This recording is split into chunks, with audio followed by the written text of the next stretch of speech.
So here's some good news I want you to digest. And then after I do this, I'm gonna let you guys raise your hand, and I'm literally gonna hit this little button that lets you talk. And then you can talk to me. And I only ask if you talk, if the comments could be kept, tight, nice and tight, so that like framed in a question or a comment or something like that. That way I can get as many people as possible that want to speak. We can do that way, and I'll give you direct feedback on what you're doing. All right, so check this out.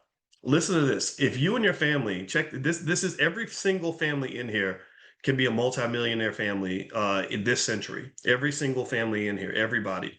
And so, as you make your mission statement, you write down your mission statement of what your family represents, because you're the boss. You're the originator of this idea. Most of you, in fact, give me a guess if your family has nothing like this in place. If there's nothing in your family that represents like a family fund or family investment club or anything. Let me know if you're like a first generation family fund creator. And okay, Natalia, I see yes for her. Anybody else?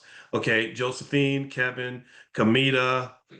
Who else? Who else is a yes? Stefan, I see you in there. Good to see you again. Who else? Anybody else? Anybody else? If you're not, you can put no. Okay, let's see. Claudia, yes. Okay, El Hodge. Okay, so most of you are saying yes.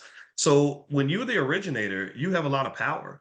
You can slightly pivot. You can make a little tiny tweak, and it could change the trajectory of a billion-dollar company 60 years from now. Just remember that the founders of the founders of Levi's, when they were sitting in the hills and they were broke as hell, they weren't thinking about how little things that they say about their culture is gonna impact some multi-billion-dollar company. When UPS was founded by two teenagers riding their bicycles to deliver packages, they weren't thinking that their little decisions were going to have a massive impact like that. The McDonald's brothers, when they were just figuring out how to make a faster cheeseburger, had no idea what was in store. So being the founder is very powerful, and so if you have to have intentionality as you see that vision. So check this out. Did you know that when you get together with your family, and you let's say that you are able to invest $100 a week collectively. Some of you can do it individually. $100 a week is $400 a month.